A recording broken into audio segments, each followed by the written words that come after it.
예수님 한 분으로 충분하지 못하신가요? 라는 주제로 말씀을 증거하기를 원합니다. 우리 한국교회가 우리나라에서 기독교가 굉장히 부흥하던 때가 있었습니다. 제가 제 기억으로도 한 70년대, 80년 중반까지 우리 기독교가 이 대한민국에서 엄청난 부흥을 저희가 이루고 성장한 것을 보게 됩니다. 제가 어릴 때쯤도 기억나는데 거리를 가다 보면 늘 전도하던 그 분들이 있었습니다. 그분들이 늘 외치던 그 구호가 뭔가 하면 예수, 천당, 불신, 지옥이었습니다. 근데 그 말을 가만히 들으면 예수 믿는 사람들에게는 뭐 별 이상이 없겠지만 예수를 안 믿는 세상 사람들에게 들려지는 그 의미가 이렇게 들릴 때가 있었습니다. 너 예수 안 믿으면 지옥 가. 그때 굉장히 기분 나쁜 일이 될 수 있지 않겠습니까? 바쁘게 현생을 살아가는 많은 사람들에게 예수, 천당, 불신, 지옥 하면 듣는 사람들 마음속에 또 믿지 않는 사람 마음속에 굉장히 좀 찝찝함도 있고 때로는 또 기분 나쁘게 들릴 수 있는 그런 말이 될 수 있는데 잘 생각해 보면 예수 천국은 맞아요. 예수 천당은 맞는데 이 불신 지옥을 가만히 생각해 보면 굳이 불신이 아니고 그냥 지옥 아닙니까? 그냥 지옥 가는 거잖아요. 누가 지옥을 보내는 것이 아니라 가만두면 누구나가 지옥을 갈 수밖에 없다는 것이죠. 그래서 예수 천당 그냥 천국 그냥 지옥입니다. 그냥 가는 거예요. 예를 들어서 이런 겁니다. 홍수가 났어요. 홍수가 나면 거대한 하천에서 물이 급류가 굉장히 세지 않습니까? 실수로 거기 급류에 휘말린 사람이 한 사람이 있다고 해보세요. 그 사람을 가만 놔두면 그 사람 어떻게 됩니까? 죽습니다. 그 사람을 구원할 방법이 뭡니까? 구원의 밧줄을 던지든지 아니면 뭔가 군명줄을 던지든지 어떤 노력을 해야 됩니다. 그런 노력을 하지 않으면 그 사람을 죽을 수밖에 없습니다. 설령 우리가 구원의 밧줄을 던진다 할지라도 이 급류에 휘말린 사람이 구원의 밧줄을 잡으려 한 노력이 없다면 또한 죽을 수밖에 없는 것이 그 사람의 모습일 것입니다. 자, 생각해 보세요. 만약에 급류에 떠내려가는 사람을 보면서 안타까워하는 마음은 누구나 가질 수 있어요. 그렇지 않습니까? 저도 안타까워요. 근데 안타까워하는 그 마음만 가지고는 절대 그 사람을 구원할 수 없다는 거예요. 누군가가 액션을 취해야 됩니다. 어떤 목숨을 걸든지 어떤 큰 힘을 써든지 어떤 방법을 취하든 간에 액션을 취하지 아니하면 그 사람을 구원할 수 있는, 건져낼 수 있는 그런 길은 요원하다는 것입니다. 그런 것 같아요. 떠내려간 사람이 그 밧줄을 잡아서 구원을 받는 것처럼 오늘 저와 여러분도 동일합니다. 우리가 살아가면서 누가 지옥 보내는 거 아닙니다. 그냥 가만 놔두면 저절로 지옥 갈 수밖에 없는 것이 이 땅의 모습이라는 거예요. 오늘 성경에 보면 로마서 6장 23절에 보니까 죄의 삭은 사망이다. 또 3장 23절에 보니까 모든 사람이 죄를 범하였음에 이 땅에 많은 사람들이 다 죄인이라고 성경 그렇게 말하고 있습니다. 가만 놔두면 다 가는 거예요. 근데 방법이 있습니다. 적극적으로 우리가 밧줄을 던지지 아니하면, 적극적으로 우리가 어떤 구명의 줄을 던지지 아니하면 가만 놔두면 그 사람은 간다는 겁니다. 그냥 우리가 안타까워하고 아유 어떻게 할까? 저 사람 예수 안 믿으면 어떻게 될까? 저 사람 마음속에 예수의 범위 들어가지 않으면 어떻게 할까? 그런 안타까워하는 마음으로는 절대로 그 사람을 구원할 수 없다는 것입니다. 오늘 저와 여러분들이 액션을 취해야 된다는 것입니다. 구원의 밧줄을 던지든지 구명줄을 던지든지 아니면 튜브를 달아서 던지든지 뭔가 액션을 취해야 됩니다. 이걸 우리식으로 얘기한다면 예수 그리스도의 복음을 전해야 된다는 것입니다. 전하지 않고는 절대로 들을 사람이 없다는 겁니다. 오늘 여러분들이 여러분의 삶 속에서 살 때 누군가에게 그런 안타까워하는 마음과 더불어서 여러분의 액션을 취한다면 하나님께서 그 가운데 큰 역사를 이루어 가실 줄로 믿습니다. 그것이 복음이라는 거예요. 복음 전도는 급류에 휘말려가는 사람 아니면 벼랑 끝에 서 있는 사람에게 너무 안타까워 어떻게 할까 그런 심정으로 끝나는 것이 복음이 아니라 그런 사람들에게 복음을 구원의 밧줄을 던지든지 아니면 급히 쫓아가서 그 사람을 잡아서 그 벼랑 끝에서 떨어지지 않도록 붙잡아 다니는 것 이게 바로 복음을 전하는 전도라는 것입니다. 많은 분들이 그런 마음을 가지고 어쩌면 저도 그래요. 저도 제가 예수를 처음 믿었을 때 지금 생각납니다. 아니, 중학교 3학년 때 처음 교회를 나가봤고 고등학교 1학년 때 처음 예수를 믿었습니다. 그때 제 친구가 저에게 복음을 전하지 아니했다면 저는 아마 예수 안 믿었을 것입니다. 그 친구가 저에게 복음을 전하고 예수를 믿고 한 번만 교회 나가보자. 한 번만 나가보자. 한 번만 나가보자는 그 말에 그래 한 번만 나가볼게 하는 게 한 번이 벌써 이렇게 됐습니다. 그런 것 같아요. 우리 인생에. 처음에는 뭔지 몰랐어요. 그러나 듣다 보니까 시간이 지나다 보니까 어느 순간 나도 모르게 젖어들고 그리고 구원이 뭔지 복음이 뭔지를 알게 되더라는 것이죠. 오늘 모든 사람의 인생 속에 유일한 구원의 길을 주신 분이 바로 예수님밖에 없다는 것을 성경은 계속 우리에게 증거해 주고 있지 않습니까? 여러분 사도행전 4장 12절에 보면 다른 이로서는 구원을 받을 수 없나니 천하 사람 중에 구원받을 만한 다른 이름을 주신 일이 없다 말하고 있습니다. 또 예수님께서 직접 하신 말씀이 요한복음 14장 6절에 보게 되면 내가 곧 길이요 진리요 생명이니 나로 말미암지 않고는 아버지께로 올 자가 없다 이렇게 말씀하셨습니다. 무슨 얘기일까요? 세상에 많은 길이 있어요. 여러분도 보세요. 여러분도 오늘 이 시간에 이 자리에 앉아서 예배 드리고 지금 그 인터넷으로 예배 드리지만 여러분이 앉아있는 길에서 여러분이 많은 길이 있을 겁니다. 아마 이 길일까 저 길일까 저 길일까 아마 우리는 수만 가지 길로 고민하고 염려하고 있습니다. 그런데 주님께서 말씀하십니다. 너의 영혼 너의 생명을 구원할 그 길은 딱 하나밖에 없다는 겁니다. 그것이 바로 나다라고 말씀하시죠. 예수님 외에 그 무엇도 이 성도들이 살다가 인생을 살다가 마지막 결승점에 딱 다다를 때 우리가 마지막 죽음이라는 어떤 그런 그 문 앞에 딱 섰을 때 우리를 관여하고 우리를 구원하실 분은 딱 하나밖에 없다는 겁니다. 그분이 바로 예수 그리스도이십니다. 그분을 우리는 믿고 지금 주 앞에 예배를 드리는 것입니다. 그런데 그냥 우리가 이렇게 고백을 해요. 예수님 나의 구주이십니다. 주님 찬양합니다. 고백을 하고 찬양을 하지만 그냥 우리가 이 고백으로 끝나고 내 삶에서 그것이 구체화되지 않는다면 그냥 고백으로 끝나는 어쩌면 허공에다 내가 소리치고 메아리로 끝나는 것밖에 될 수밖에 없다는 것입니다. 성경은 뭐라 말합니까? 마태복음 7장 21절에 보면 주여 주여 하는 자마다 다 천국에 들어갈 것이 아니라 뭐라 했죠? 오직 아버지의 뜻대로 행하는 자라야 들어갈 것이다. 많은 성도들에게 저도 지금까지 이렇게 목회하면서 많은 분들을 만났습니다. 또 목회하는 그 과정 속에 기도하고 예배하다 보면 주여 외칩니다. 고백합니다. 주님 나의 구주십니다. 고백도 하고 나는 주를 믿겠습니다. 고백도 합니다. 그런데 그냥 그 고백 후에 제가 질문을 던집니다. 그러면 그 주님이 당신에게 어떤 의미가 있습니까? 라고 묻는다면 잠깐 멈칫해버려요. 혹 여러분의 가정 속에 여러분의 자녀들이 있고 또 부모가 있다고 생각해 보십시오. 만약에 여러분의 부모님이 여러분에게 물어요. 나는 너에게 어떤 의미가 있느냐 물으면 여러분은 어떻게 대답하시겠습니까? 그냥 우리 엄마 아버지 또 우리 많은 설명할 것입니다. 지금까지 나를 기르시고 먹이시고 보살피시고 지금도 나를 염려하신 우리 어머님 우리 아버지 어떤 우리 보통 분명한 의미가 있지 않겠습니까? 그럼 여러분이 예수님이 여러분이 어떤 의미가 있습니까?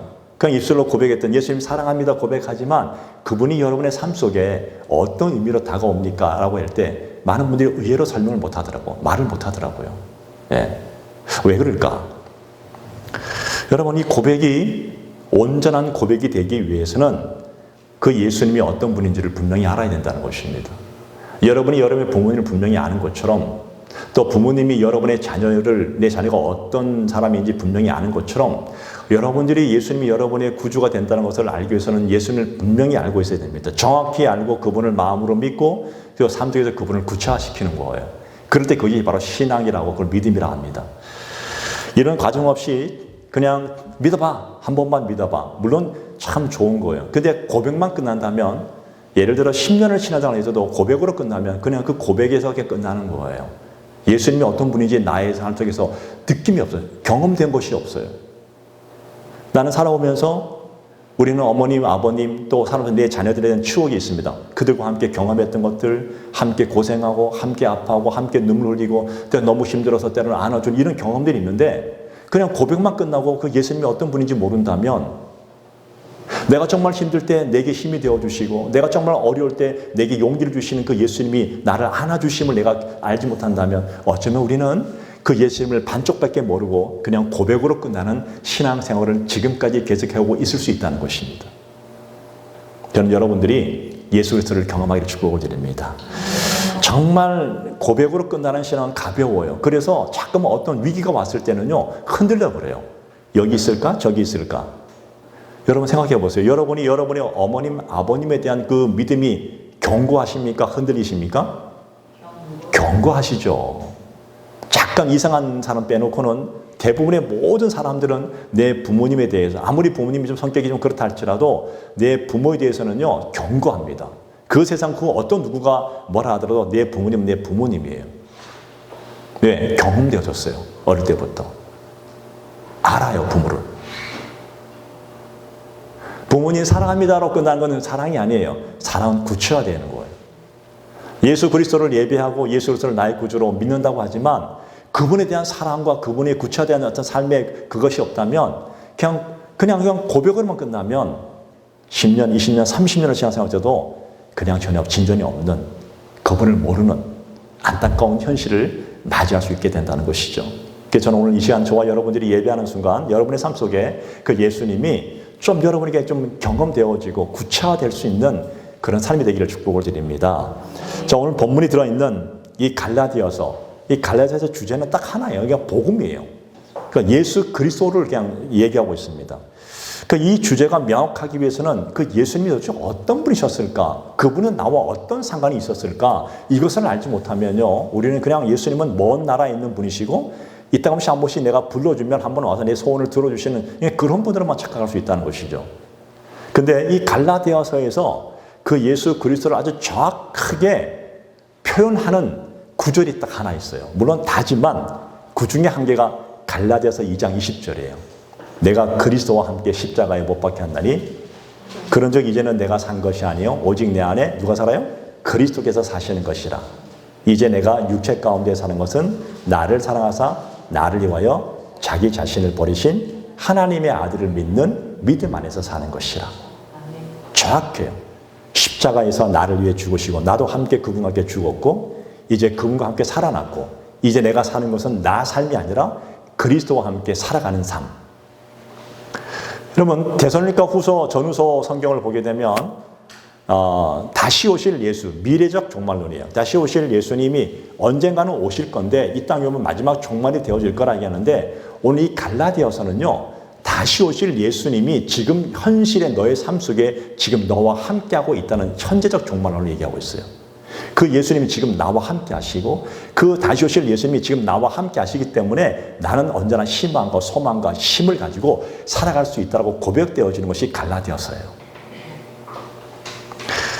마지막 날에 이 땅의 수많은 사람들, 지금까지 지구상에 살았던 수많은 사람들은 하나님의 심판대 앞에 설 것입니다. 그런데 그 심판대 앞에 설 때 어떻게 하나님의 긍휼하심을 입을 수 있을 것인가? 그 질문 앞에 오늘 이 사도 바울이 성령의 감동으로 이렇게 말하죠. 오직 예수 그리스도로 인해서 여러분들이 의롭게 되었다고 인정받는 순간 여러분들은 하나님 앞에서 인정받는, 다시 말하면 하나님의 자녀로서 분류될 것입니다. 인류 역사의 마지막 날에 왕으로 오실 그 예수 그리스도, 그분이 오시는 그 순간 그분은 인류 역사의 마지막 날에 오실 먼 미래적 예수님이 아니라 지금 그분이 나와 함께 하십니다. 그분 때문에 나는 내 삶이 너무 힘들어요. 내 삶이 너무나 괴로워요. 누구한테 말하지 못할 여러 가지 골칫거리들이, 염려들이 많이 있지만 그러나 보이지 않는 그분이 나와 함께 하신다고 믿으니까 그 순간 내 마음에 힘이 생겨요. 소망이 되어져요. 희망이 생겨요. 이 말이 바로 오늘 갈라디아서예요. 먼 미래에 오실 예수님이 아니라 지금 여러분과 함께 하십니다.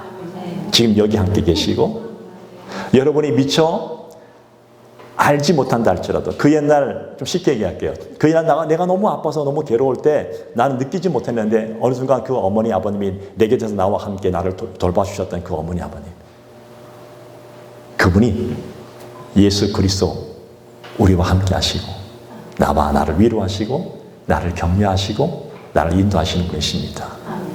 그분은 나를 위해서 목숨을 버리신 분이십니다. 아마 여러분의 어머니 아버님도 여러분을 위해서 목숨을 버리실 것입니다. 그게 사랑 아닙니까? 자, 그런데 지금 이 갈라디아에 있는 교인들에게 사도 바울이 편지를 보냈는데 이 갈라디아 교인들에게 큰 위기가 왔어요. 뭔가 하면 예수님 한 분으로만 좀 부족하지 않겠는가? 그 예수님 외에 또 다른 것이 좀 여러분에게 좀 필요하지 않겠는가라고 지금 하는 이상한 논리들이 들어와서 지금 그들에게 엄청난 위기가 왔다는 겁니다. 그게 오늘 본문 6절이에요. 같이 한번 볼까요? 6절요? 6절 7절인데 같이 한번 읽어보겠습니다. 시작. 그리스도의 은혜로 너희를 부르신 이를 이같이 속히 있다나 다른 복음을 따르는 것을 내가 이상하게 여기노라. 다른 복음은 없나니 다만 어떤 사람들이 너희를 교란하여 그리스도의 복음을 변하게 하려 함이라. 지금 갈라디아에 있는 수많은 교인들에게 예수님을 떠나서 다른 복음을 따르는 그런 현상들이 생겼다는 거예요. 이상한 논리가 들어온 거예요. 여러분, 복음이 뭘까요? 여러분, 복음이란 뜻은요, 정확하게 기쁜 소식이에요. 그 기쁜 소식은 예수님을 얘기하고 있습니다. 그분이 이 땅에 오셨을 때 우리에게 슬픔을 주기 오신 게 아니에요. 우리에게 두려움을 주시기 오신 것이 아니라 여러분 인생 속에 참된 기쁨을 주시기 오셨는데, 그분만이 진리라고 얘기하는데, 여러분 지금도 마찬가지 아닐까요? 지금도 현재 속에 이 복음은 여전히 많은 사람에게 기쁨으로 다가옵니다. 근데 이상하게 다른 복음이 왔어요. 그 기쁜 소식 그거 말고 또 다른 것이 또 하나 첨가되어야 되지 않겠는가? 라는 이상한 논리가 여전히 이 땅에 많이 있습니다. 지금 유튜브를 보게 되면 유튜브에 보면 성경을 가지고 비슷하게 나가지만 다른 것들이 얼마나 많은지 몰라요. 많은 분들이 거기에 미혹되고 거기에 따라가는 분들도 많이 생기더라고요. 그러다 보니까 교회들이 혼란스러워하고 성도들이 혼란스러워해요. 진짜와 가짜를 구분하지 못해요. 진짜는 진짜고 가짜는 가짜. 좀 쉽게 말해볼까요? 이렇게 금이 있어요. 근데 금이 말고 진짜 금, 순금 말고 도금으로 만든 것이 있어요. 도금. 이 도금이 뭡니까? 금이 아니고 가짜잖아요. 화려해 보이고 뭐가 있어 보이잖아요. 반짝이잖아요. 그러나 도금은 도금이지 진짜가 될 수 없다는 겁니다. 아무리 가짜가 진짜가 되려고 노력하고 화려하게 꾸미고 한다 할지라도 그러나 그건 진짜가 될 수 없어요. 그러나 금은 굳이 도금할 필요가 없어요. 그냥 그 자체로 그냥 금이 될 수밖에 없는 거예요. 복음이 뭐냐? 복음은 그 자체로 복음이에요. 다른 것들 와서 굳이 꾸미지 않아도 그 순수한 그 자체로 복음으로 남아있을 때 진정한 길이 되고 진리가 되고 생명이 된다는 것입니다. 그런데 많은 사람들이 이 땅에 가짜 복음을 들고 와서 얘기하기 시작합니다. 예수님 외에 또 다른 것이 있지 않겠는가 해가지고 뭐 여기에도 하나님 저기에도 하나님 수없이 많은 곳에 하나님이 있다고 얘기합니다. 그래서 성도들의 마음을 막 이렇게 휘집어 놔요. 근데 문제가 뭔지 아십니까? 문제는 이것을 모르거나 또 어떤 것에 미혹되면요, 많은 분들이 가짜와 진짜를 잘 구별하지 못한다는 거예요. 네. 그래서 가짜를 알려면 진짜를 확실하게 믿고 있어야 된다는 거예요. 확실하게 알아야 된다는 거예요. 그러면 언제든지 우리는 이것을 벗어날 수 있다는 것이죠. 저는요, 제 아버님이 쌍둥이에요. 그냥 오리지널 쌍둥이에요. 똑같은 쌍둥이에요. 실제로 저는요, 중학교 때까지 우리 아버지는 또 막내셨어요. 그래서 아버지와 작은 아버지가 둘이 같이 있으면요, 저 구분을 못했어요. 똑같았어요. 머리 스타일도 똑같고 옷도 똑같이 비슷하게 입으셨어요. 근데 예를 들어서 내가 어떨 때는 아버지 보고 아버지 한다고 있었어요. 이게 잘 구분이 안 되니까. 그렇게 해서 그 작은 아버지가 내 아버지가 될 수 있을까요? 아니죠. 내 아버지는 여기 있는 아버지는 내 아버지가 되는 거잖아요. 동일합니다. 예수님이 계시는데 예수님 거의 비슷한 것들이 있어요. 아무리 우리가 그것을 믿는다 할지라도 그것이 우리에게 진리를 줄 수 없다. 생명을 줄 수 없다는 겁니다. 그런데 이 땅에 그런 것들이 얼마나 많은지 몰라요. 그래서 교회는 뭐 하는 것이냐? 교회는 그런 것들을 가르쳐주고 우리 성도들에게 그 진리의 길로 인도할 수 있도록 방향을 제시해 주는 것이 바로 교회입니다. 우리 성도들은 그 말을 잘 들어야 되는 것입니다. 자, 그러면 이 갈라디아 지역에 침투한 이 가짜 다른 복음을 전한 이것이 도대체 무엇이었을까? 오늘 성경에 보니까 유대주의예요. 유대주의. 그 유대주의가 뭔가 하면 하나님의 백성이 되기 위해서는 예수 그리스도를 주로 고백도 해. 그건 인정해. 그러나 그것 외에 또 다른 한계도 같이 해야 돼. 그래야지만 너희들에게 진정한 성도라고 할 수 있어. 좀 더 쉽게 말한다면 여러분, 유대주의의 정체성이 뭔가 하면 모세의 율법을 제대시키고 정통 의식을 지키고 간습을 지킬 때만이 동일하게 예수를 믿는 것도 인정해 줄게. 예수 믿는 건 내가 인정해. 그러나 그들이 쉽게 말하면 할례를 받아야지만 너희도 진짜 예수 믿는 성도가 될 수 있어. 그래서 우리는 분명히 믿음으로 고백하면 예수를 믿는 걸로 알고 있었는데 갑자기 유대주의가 들어와가지고 할례를 받아야 된다는 거예요. 증표예요. 그러니까 수많은 사람들이 그런가 하고 거기 다 쫓아가는 거예요. 그래서 유대주의로 빠진 사람들이 굉장히 많이 있었습니다. 그러니까 사도 바울 마음속에 경각심이 생긴 거예요. 이래서는 안 되겠구나. 좀 더 구체적으로 말한다면 너희들이 그리스도인이 되기 위해서는 유대주의가 하는 그 유대주의의 율법과 전통의식과 간습을 지켜야지만 너희가 예수 믿는 사람으로 인정해 줄게. 오늘 우리에게 적용해 볼까요? 오늘 여러분들이 예수 믿는데 여러분들의 마음속에 유대주의의 전통과 간습을 지켜야지만 예수 믿는 성도로 인정해 주겠다 하면 여러분이 누가 믿을 사람이 있겠어요? 아무도 없잖아요. 그런데 이 시기에는 정말 심각했어요. 예. 이런 잘못된 가르침 때문에 이 성도들의 마음속에 혼란이 왔어요. 왜? 제대로 예수를 정확하게 인식하고 있어야 되는데 알긴 아는데 비슷한 것이 오니까 또 이게 헷갈리는 거예요. 예. 어떤 사람들은 이들의 미혹으로 율법의 균류에 빠져서 유대교로 완전히 빠진 사람들이 참 많이 있었습니다. 오늘 우리에게 좀 적용해 볼까요? 만약에 너가 지금 제대로 하나님 앞에 봉사하지 아니하면 너는 예수 믿는 사람이 아니야. 뭐 이런 식이 되는 거예요. 오늘 성경은 분명히 말하고 있지 않습니까? 너희가 마음으로 믿어 입으로 시인하면 예수 그리스도를 나의 구주로 고백하면 너는 하나님의 자녀야. 이게 구원의 시작이고 완성이에요. 그럼 삶으로 살아가는 것은 그냥 자동적으로 살아가는 거예요. 오늘 그런 고백으로 오늘 저와 여러분들이 오늘 이 자리에서 또 그 먼 곳에서 예배 드리는 것입니다. 바울은 이런 다른 고백을 따라가는 것을 굉장하게 아주 분노하는 마음으로 반발했는데 오늘 본문에 자, 다른 복음을 전하는 자들은 누구든지 저주를 받을 것이라고 얘기하고 있습니다. 본문 8절에 보니까 이렇게 말하죠. 그러나 우리나 혹은 하늘로부터 온 천사라도 우리가 너희에게 전한 복음 외에 다른 복음을 전하면 뭐 한다고요? 저주를 받을지어다. 9절에 만일 누구든지 너희가 받은 것 외에 다른 복음을 전하면 저주를 받을지어다. 다른 복음 없다는 거예요. 이런 거예요.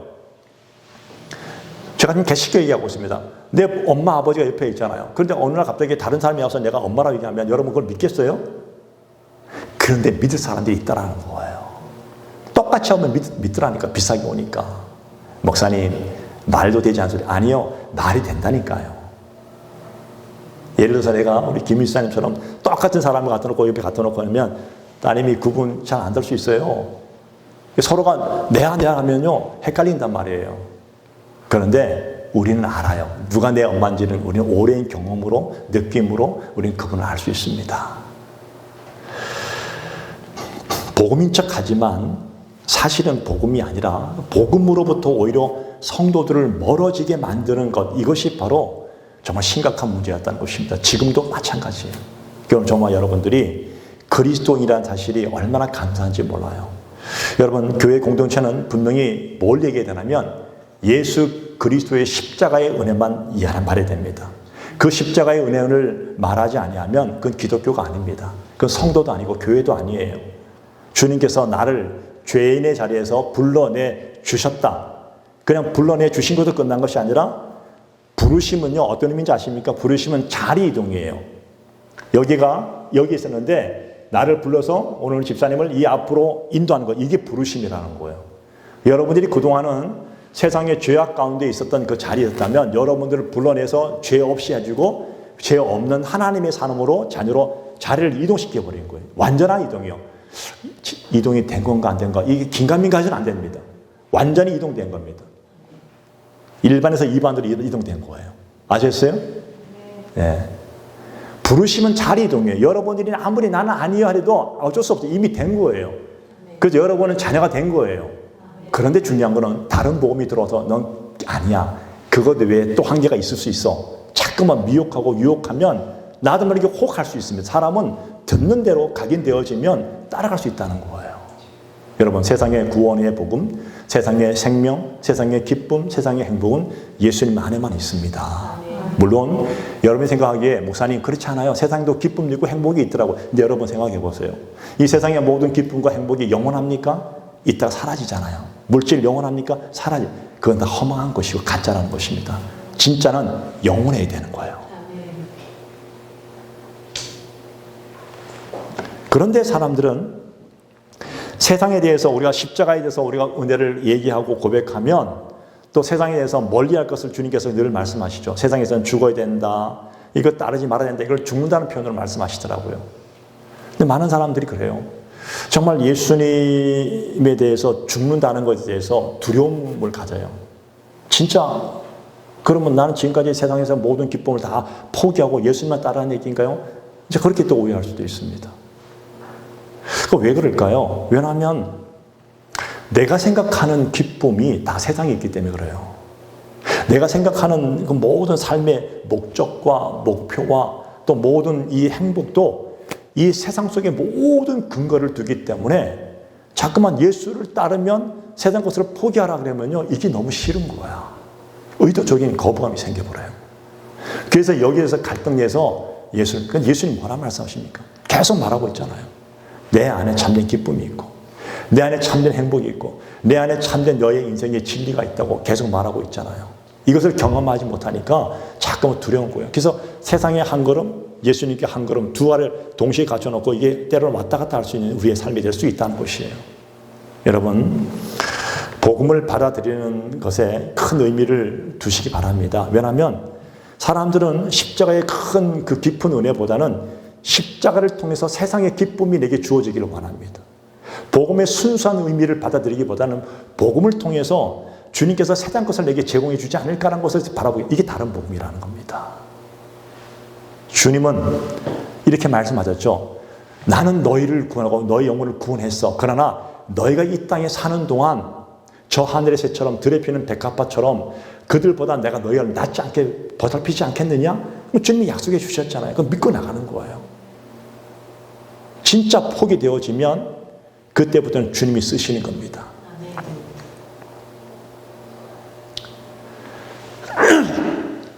어릴 때 이 붓글씨를 할 때 여러분 기억나시지 않습니까? 어릴 때는 잘 못 쓰잖아요. 그럼 선생님이 딱 잡아서 각인시켜요. 쓰는 법을 이렇게 잡아서 가르치는데 얘가 힘을 빡 주고 자기 먼저 하려고 그러면 이게 잘 안 써져요. 힘을 빼야 돼. 그래서 선생님이 써준 대로 이렇게 가만히 이 길을 인식하는 거예요. 네. 하나님이 오늘 우리가 하나님을 믿는다고 하잖아요. 내 힘을 빼지 않고는요, 절대 하나님을 알 수가 없어요. 그게 믿는 거예요. 네. 이 세상을 내가 포기하지 않고는 하나님의 나라가 어떤지를 알지 못해요. 하나님, 나는 세상의 모든 기쁨과 감격, 목표를 이걸 포기한다는 의미 이런 뜻이 있어요. 내가 이 땅에서 행하는 모든 삶의 의미와 목적은 주님의 영광 때문에 삽니다라고 고백하는 거. 이게 포기된다는 거예요. 그런데 이 땅에 사는 모든 목적과 목표와 모든 소망과 기쁨은 나를 위해서 나는 사는 것이라고 하면 그건 주님과 관계가 없는 것이 된다는 겁니다. 좀 의미를 바꿔보자는 거예요. 헨드릭 마빌로그라는 사람이 이 현대에 신들이 많은데 가짜 신이 너무 많다고 얘기합니다.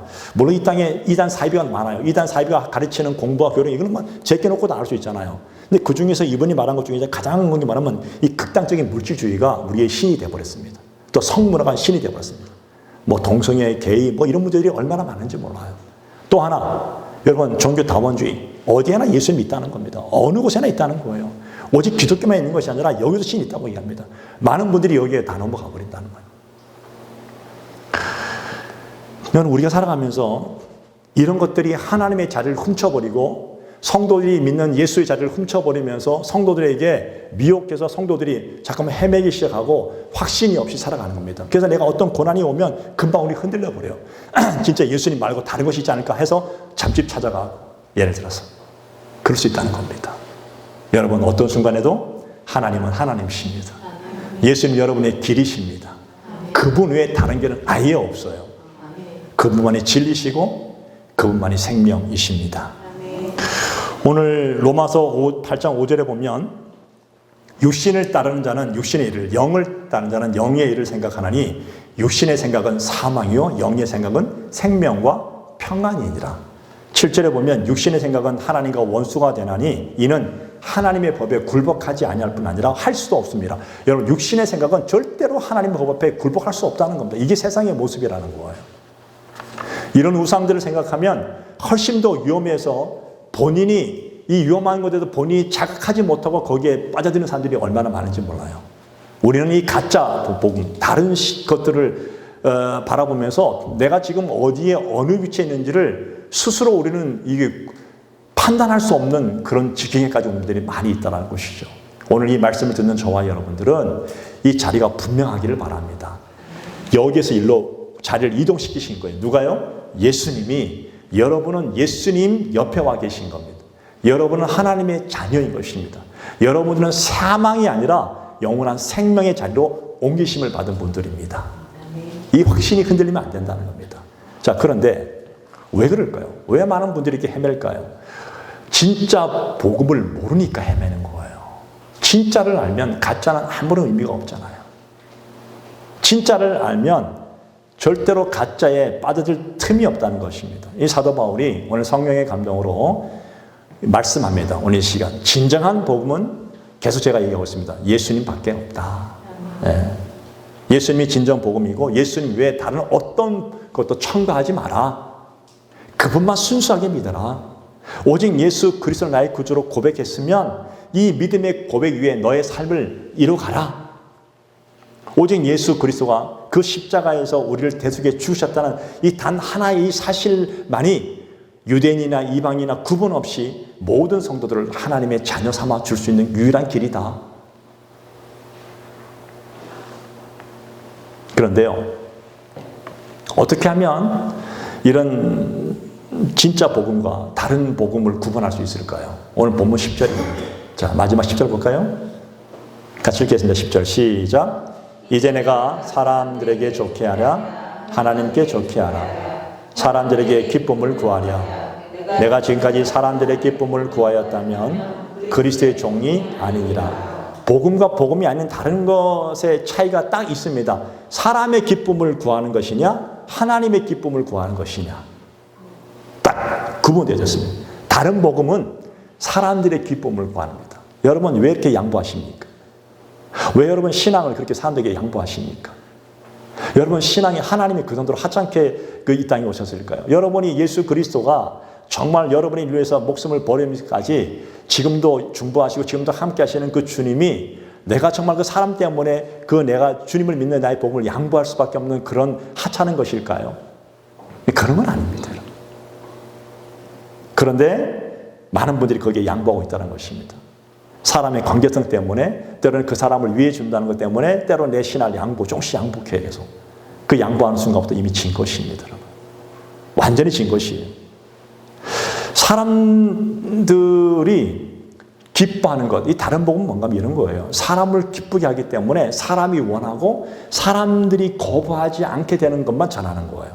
사람들의 원초적 욕심과 욕망과 야망과 그런 것들이 기준에 부합하기 때문에 기쁨을 주는 것들. 진실된 복음이 뭘까요? 복음은 사람들의 이기적인 기쁨을 구하게 하지 않습니다. 왜냐하면 사람들이 원하는 기쁨과 하나님이 원하시는 기쁨은 완전히 다르기 때문에 그래요. 사람이 원하는 기쁨은 모두 세상과 연관되어 있습니다. 그렇지 않습니까, 여러분? 이 땅 사는 동안에만 내가 열심히 잘 먹고 잘 살면 되지 않겠습니까? 그게 사람들이 기뻐하는 게 복음 아닙니까? 그건 다른 복음이라는 거예요. 예. 이것을 성경 요한일서 2장 15절에 이렇게 증언하고 있죠. 이 세상이나 세상에 있는 것들을 사랑하지 말라. 누구든지 세상을 사랑하면 아버지의 사랑이 그 안에 있지 아니하니 이는 세상에 있는 모든 것이 육신의 정욕과 안목의 정욕과 이생의 자랑이니 다 아버지께로부터 온 것이 아니요 세상으로부터 온 것이라. 이 세상도 그 정욕도 지나가되 오직 하나님의 뜻을 행하는 자는 영원히 거하느니라. 여러분 이 세상의 모든 것들이 육신의 정욕 맞잖아요. 이생의 자랑 또 안목의 정욕 여기에 벗어날 것이 아무것도 없어요. 근데 그것은 잠깐은 줄 수 있어요. 그러나 다 허무하죠. 다 이 땅의 모든 것들은 다 썩어서 다 흩어져 버립니다. 영원할 수가 없습니다. 그래서 하나님이 말씀하시죠. 이 땅의 모든 세상도 지나가고 그 정욕도 지나가는데 오직 하나님의 뜻을 행하는 것은 영원히 거한다. 하나님 뜻이 뭘까요? 예수 그리스도 나의 구주로 고백하고 믿는 거예요. 네. 하나님의 기쁨은 철저하게 이 세상과 분리되어 있다고 말하죠. 그럼에도 사람들이 다른 복음을 쉽게 쫓는 이유는 뭔가 하면 자신들의 요구사항과 일치된 것을 제공해 준다고 생각하기 때문에 쫓아가는 거예요. 여러분 복음이 여러분이 원하는 것을 제공해 줍니까? 아니에요. 복음은 여러분을 구원한 거예요. 그 구원의 안에 임했을 때 주님이 여러분을 책임지시는 거예요. 복음이 내가 원하는 것만 구워준다면 내가 어떤 걸 무엇을 구해더라도 원하는 것을 주지 않을 때는 그건 복음이 아닐까요? 그러면요. 그래서 이렇게 시각이 처음부터 잘못된 거예요. 여러분 이 시간 이 시간부터 내가 원하는 것을 주는 것이 복음이 아니라 주님이 나를 위해서 무엇을 이룰 것인가 나에게 무엇을 원하시는가를 먼저 보시기 바랍니다. 그럴 때 진정한 예수쟁이가 되는 거예요. 보통 우리는 그런 얘기 하잖아요. 국가 앞에 부름받을 때 여러분 너가 국가를 위해서 무엇을 원하기 전에 국가가 너를 위해서 무엇을 원하는지를 먼저 생각하라. 이게 바로 애국론 아닙니까? 마찬가지예요. 여러분들이 왜 예수 믿는 것이 지금까지 힘들고 어려울까요? 주님이 내가 원하신 것을 안 주기 때문에 너무 힘들어요. 그럼 내가 원하는 것을 안 주면 그 다음은 예수님이 안 계시는 것인가요? 아니잖아요. 시각을 바꿔보자는 거죠. 주님이 지금 이 시간 내게 무엇을 말씀하시고 내게 무엇을 원하시는지를 바라보시기 바랍니다. 그게 계시라는 거예요. 그것을 아는 순간 주님이 달리 보이기 시작합니다.